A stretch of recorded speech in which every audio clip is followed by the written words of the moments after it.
안녕하세요, 박셰프입니다. 5월 둘째 주 부동산 모기지 소식 간략하게 정리해드리겠습니다. 네, 첫 번째 소식은요. 캐나다 부동산이 절정을 지났다는 소식입니다. 지난주 목요일 토론토 부동산협회 4월 부동산 시장 현황 통계 자료에 따르면요. 주택 판매는 전년 대비 12.7% 감소했고요. 주택 평균 가격은 3.6% 하락했습니다. 그래서 지난주 소식을 간략하게 전해드린 후에 제가 그 통계 자료를 간략하게 리뷰해 드릴 텐데요. 이와 관련돼서 지난주 기사들을 통합해서 살펴보면 여기 제가 정리해 놓은 것과 같은 내용들을 이유로 4월의 주택 판매량과 평균 가격이 하락했다고 볼 수 있거든요. 그래서 여기 첫 번째로 보면은 주택 가격이 계속 상승하면서 이제 구매자들이 주택 검색을 포기했다는 얘기입니다. 너무 당연한 얘기죠. 지난주 영상에서도 제가 잠깐 소개시켜 드렸던 것처럼 주택 가격이 너무 상승했기 때문에 주택 구입에 대한 준비가 어느 정도 됐던 사람들조차 지나치게 오른 주택 가격으로 인해서 주택 구입을 포기하고 있잖아요. 구매자 대열에서 이탈하고 있는 거죠. 그리고 또 다른 이유는 단독주택 시장에서 콘도 시장으로 구매자가 많이 이동했죠. 단독주택의 가격이 너무 올라서 상대적으로 저렴한 콘도 시장으로 구매자들이 많이 이동을 했는데 이 콘도 가격 또한 급격하게 상승하면서 경쟁이 더 치열해졌죠. 그래서 구매자들이 이 콘도 시장에서도 빠져나오고 있다는 것. 그리고 또 하나는 3차 코비드 사태로 지금 stay at home 오더가 지속되고 있는데 이 상황에서 구매자의 피로도가 상승했다는 겁니다. 무슨 얘기냐면 예를 들어서 주택을 구입하려면 쇼잉을 해야 되잖아요. 그런데 쇼잉이라는 게 한두 번 하는 것도 아니고 하루에 5번, 7번, 10번씩 일주일, 2주일, 한 달까지도 이제 쇼잉을 하는데 최근에 쇼잉을 해보신 분들은 아시겠지만 쇼잉을 하러 해당 프로퍼티에 들어갈 때도 세니타이저로 소독을 해야죠. 마스크는 물론이고요. 화장실도 사용하지 못하죠. 그리고 그렇게 쇼잉을 한 다음에 다른 프로퍼티로 이동을 할 때 또 세니타이저로 소독을 해야 되죠. 그러니까 하루에 시간을 두고 몇 번 하는 거는 문제가 없는데 몇 시간 동안 7개, 10개의 프로퍼티를 쇼잉을 하고 세니타이저로 매번 손을 소독하다 보면 손이 아플 정도예요. 게다가 이렇게 반복된 쇼잉을 하고 주택을 구입할 수 있게 되면 그나마 얘긴 달라지는데 많은 경우 그렇게 쇼잉을 하고 오퍼를 넣어도 멀티 오퍼 상황에서 비딩 경쟁을 하고 오퍼가 받아들여지지 않아서 또다시 쇼잉을 하게 되는 거잖아요. 그렇지 않아도 이렇게 반복되는 쇼잉이 구매자들을 피곤하게 하는데 코비드 상황이라서 더 힘든 거죠. 그래서 지금 말씀드린 이런 이유들이 복합적으로 작용해서 많은 구매자들이 구매자 대열에서 이탈하면서 보다 중장기적으로 주택 구입에 대한 계획을 변경하고 있다는 겁니다. 이제 그런 이유에서 계속해서 상승하던 주택 가격과 판매량이 하락세로 돌아섰다고 많은 소식들이 입을 모으고 있어요. 자, 그리고 또 다른 소식은 이제 은행들이 중앙은행 뱅크 오브 캐나다가 이제 올해 양적 완화를 끝낼 것이라고 예측을 하면서 내년에는 금리가 인상될 거라고 예측을 하고 있는데 이제 은행마다 금리 인상 속도에 대한 예측이 조금씩 차이를 보이고 있어요. 여기 보시면 RBC 같은 경우는 내년 말까지 한 번이 아니라 두 번의 금리 인상을 예상하고 있는데 2022년 3분기까지는 0.2%가 상승하고 곧이어 추가로 0.25%가 상승해서 2022년 말까지 0.75%가 될 거라고 전망했습니다. 그러니까 이 RBC의 예상대로 2022년 말까지 이렇게 금리가 상승한다면 금융시장에서 특히 모기지 이자율과 관련돼서 그 파급 효과가 굉장히 크겠죠. 반면에 BMO 같은 경우는 뱅크 오브 캐나다가 계획보다 일찍 금리를 인상할 것이라고 예상은 하는데 RBC보다는 늦게 인상할 것으로 예상하고 있어요. 그래서 은행마다 이 금리 인상의 속도에 대해서 조금씩 다른 예측을 하고 있는데 중요한 건 속도가 느리냐 빠르냐 이걸 떠나서 원래 계획보다는 금리 인상이 빨리 이루어질 거라는 거죠. 그래서 그 부분을 이 소식은 전하고 싶어 하는 겁니다. 그리고 또 다른 소식은요. CMHC는 2021년 주택 가격이 14% 인상될 것으로 예상했어요. 그래서 모기지 금리가 상승하고 주택 가격이 이미 많이 상승했기 때문에 앞으로의 가격 상승 속도가 완화될 것이라고 예상을 하면서도 2021년에만 평균 14.4% 상승할 거라고 예측했거든요. 그래서 이 그래프에 보시면 캐나다 전체적으로 볼 때 주택 가격이 2022년 쿨링 될 거라고 말하고 있으면서도 이 시점 전인 2021년에는 계속 주택 가격이 올라서 작년에 비해서 14% 정도 오를 거라는 거고요. 그리고 나서 2022년에는 작년 2020년보다 낮은 수준을 보일 거라고 예상하고 있는 겁니다. 이 그래프대로 2022년, 2023년이 지금보다 주택이 하락할지 상승할지는 모르지만 올해 남은 7개월 동안 주택 가격이 계속 상승할 거라는 게 이 그래프의 포인트인 거죠. 그래서 지난 4월 주택 판매량이 하락했고 주택 평균 가격도 소폭 하락했는데 2021년 전체를 봤을 때 상승할 거라는 걸 보여주고 있습니다. 그래서 5월 둘째 주 부동산 모기지 소식은 이까지로 간략하게 정리를 드리고요. 지난주 목요일 토론토 부동산협회에서 발표한 4월 부동산 시장 동향에 대한 통계 자료를 살펴보면은요.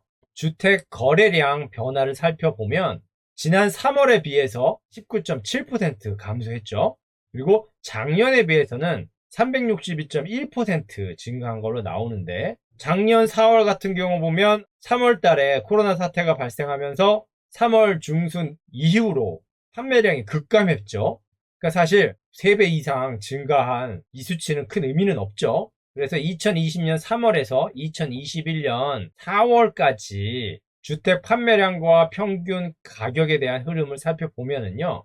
이 파란색이 판매량인데 판매량 같은 경우 지난달에 15,652개에서 13,663개로 3월에 비해서 1,989개 정도 감소했습니다. 그래서 대략 한 20% 정도 감소한 건데 가격 같은 경우는 3월에 비해서 6,573불 감소했어요. 그래서 3월에는 109만 7,565불이었는데 4월에는 109만 992불이에요. 평균 주택 가격이요. 그래서 굉장히 소폭이긴 하지만 평균 가격이 하락했다는 겁니다.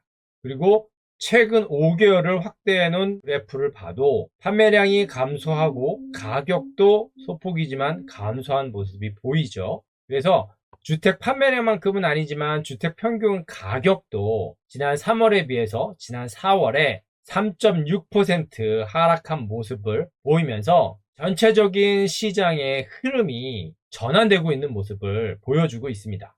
자, 그리고 이번에는 주택 형태에 따라 905 지역과 416 지역의 가격 변화를 한번 살펴보면은요. 단독주택 같은 경우 905 지역 같은 경우는 올해 초부터 보합세를 보이다가 이제 최근 4월에 아주 소폭 하락하는 모습을 보이고 있습니다. 반면에 416 지역 같은 경우는 계속 상승하던 단독주택의 평균 가격 흐름이 3월을 지나면서 하락 추세로 바뀌었어요. 그러니까 작년 말과 올해 초를 보시면은 905 지역의 단독주택 가격이 오르다가 416 지역의 단독주택 가격과 이제 비슷해지면서 가격이 보합세로 가고 반면에 상승폭이 거의 없었던 416 지역의 단독주택이 905 지역의 단독주택 가격 상승을 뒤따라 오르고 있었잖아요. 그런데 이 오름세가 3월을 지나면서 한계점에 도달하면서 하락 추세로 바뀐 겁니다. 그러니까 그만큼 가격이 많이 올랐다는 거죠. 아무리 코비드 사태로 잉여 소득이 많아졌다고 치더라도 기본적으로 소득이 정해져 있는데 결국은 계속 올라가던 단독주택 가격도 한계점에 도달했다는 거죠. 그리고 세미디태치드 같은 경우는 905 지역과 416 지역 모두 큰 차이가 없어 보이는데 자세히 보시면 905 지역은 살짝 하향 조정되고 있고요. 416 지역은 오름세를 보이고 있죠. 그리고 타운하우스 같은 경우는요. 지난 3월까지만 해도 상승하던 416 지역의 가격이 이제 4월을 들어서면서 하락하고 있는 모습이 보입니다. 그리고 905 지역의 타운하우스 가격도 하락하고 있는 모습을 보이고 있죠. 그래서 올해 1월에 905 지역과 416 지역의 가격이 여기서 만나는 것처럼 보이잖아요. 그래서 올해 초에 905 지역과 416 지역의 콘도 가격이 거의 비슷해졌다가 다시 차이가 나기 시작했거든요. 그러면서 416 지역의 타운하우스 가격이 도망가기라도 하듯이 상승했었는데 3월 달에 고점을 찍고 4월 달에는 하락 국면으로 들어섰다는 거죠. 그러니까 다른 한편으로 보면 여기 보이는 이 갭 있잖아요. 요 시점에서만 만났지만은 다른 기간에서는 다 비슷한 갭을 보이고 있잖아요. 그러니까 이 갭이 실질적으로 905 지역과 416 지역의 어쩔 수 없는 가격 차이라는 겁니다. 특히 타운하우스 같은 경우. 그러니까 단독주택과 세미 디태치드 같은 경우는 이렇게 905 지역과 416 지역이 좁혀지는 시점이 있지만 그래도 이렇게 큰 폭으로 차이가 있었다면 타운하우스 같은 경우는 올해 초와 같은 이 시점을 빼고는 905 지역과 416 지역의 가격이 일정한 갭을 두고 변해가고 있는 걸 확인할 수 있는 거죠. 이번에는 콘도 가격을 살펴보면요. 자, 지난 3월만 해도 905 지역과 416 지역은 모두 상승 추세였죠. 그런데 4월 들어서 905 지역의 콘도 가격은 보합세에 가까워졌죠. 하지만 416 지역은 아직도 상승하고 있죠. 그래서 지난 4월 콘도 가격 변화의 가장 큰 포인트는 지난 4월 콘도 평균 가격이 72만 7,137달러로 이제 코로나 사태 이전에 72만 2,675불을 넘어섰다는 겁니다. 그러니까 작년 말부터 상승하던 콘도 평균 가격이 이제 코비드 이전을 만회했다는 거죠.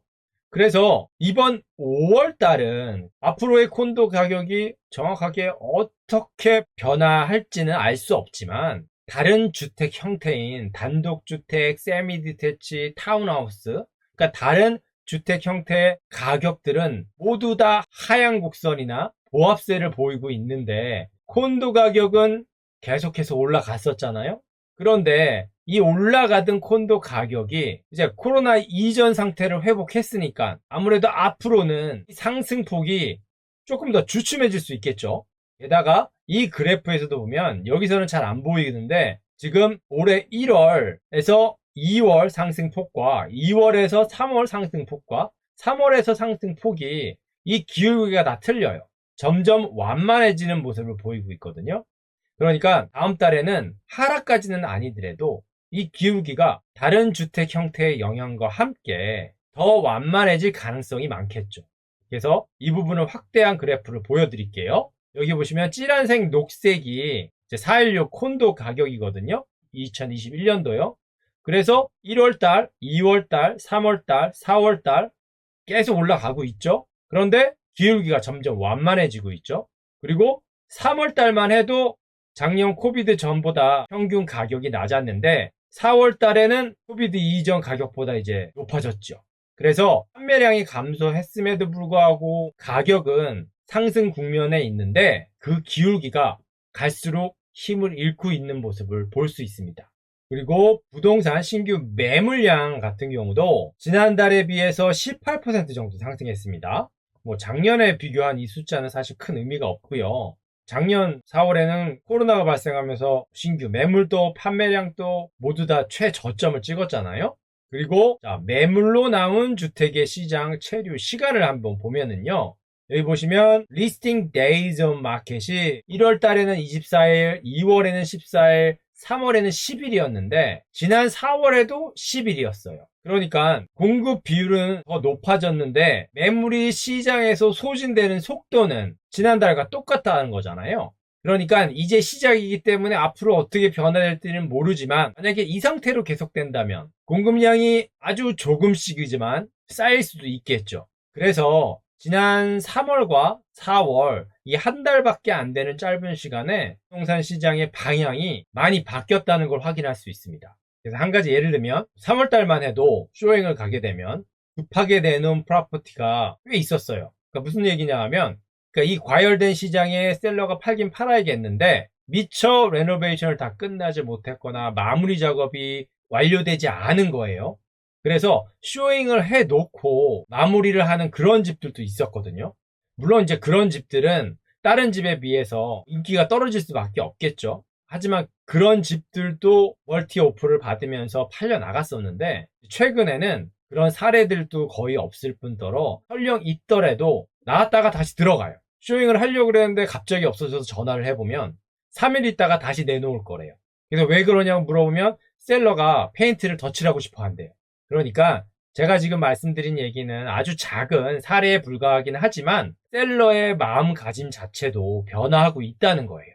그래서 여기 보시면 이제 토론토 부동산협회 통계 자료를 바탕으로 한 주가사의 4월 리포트를 보면 지난 4월까지의 부동산 시장 현황을 세 가지로 잘 요약해 놓은 내용이 있어서 제가 가져왔거든요. 여기 보시면 첫 번째가 구매가 정점에 도달했고, 두 번째는 상승 궤도를 계속 중인 주택 가격이라고 나와 있어요. 그래서 판매량이 떨어졌지만, 그리고 평균 주택 가격은 떨어졌지만 아직 주택 가격은 진행형이라는 거예요. 우상향으로요. 제가 아까 전에 스킵한 것 같은데 여기 보시면 판매 둔화에도 불구하고 홈 프라이스 인덱스는 전년 대비 17.8% 증가했거든요.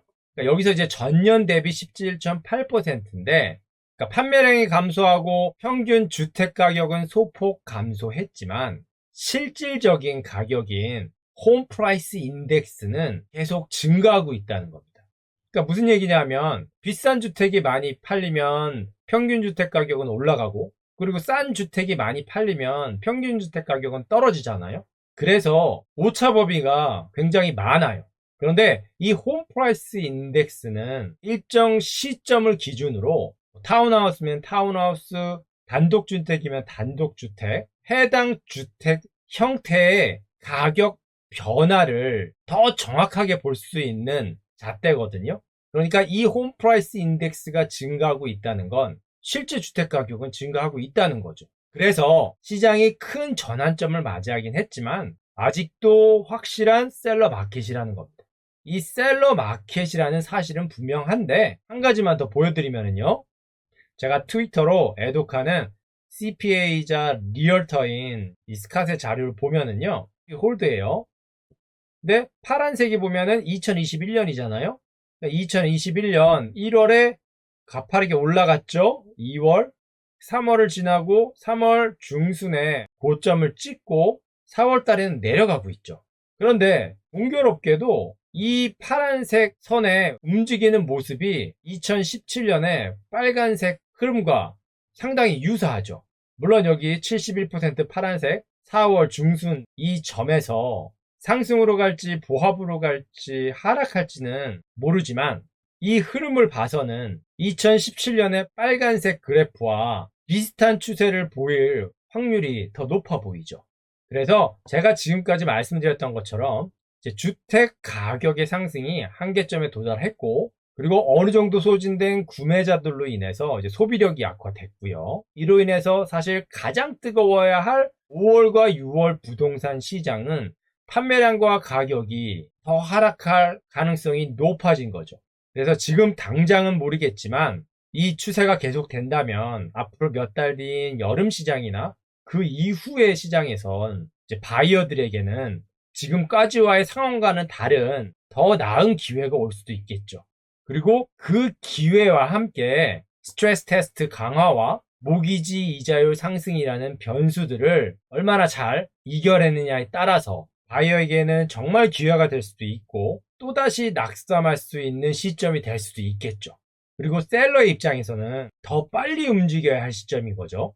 지금 주택시장의 국면이 전환점을 맞이했다고 해서 주택가격이 갑자기 폭락하지는 않겠지만 확실한 건 예전과 같은 셀러 마켓은 아니라는 거잖아요. 분명히 셀러에게 유리한 셀러 마켓인 건 확실하지만 말이에요. 그러니까 셀러의 입장에서는 마음을 먹었다면 빨리 움직이든지 아니면 다음 텀으로 판매하려는 시점을 연장할 수도 있겠죠. 물론 개개인이 처한 상황에 따라 다르겠습니다만 한 달이라는 짧은 시간에 바이어와 셀러의 입장이 계속해서 변화해가는 모습을 확인할 수 있었습니다. 네, 이번 영상은 이 정도면 될 것 같습니다. 지금까지의 영상이 도움이 되셨다면 좋아요, 구독, 알람 버튼 부탁드립니다. 지금까지 박셰프였습니다. 감사합니다.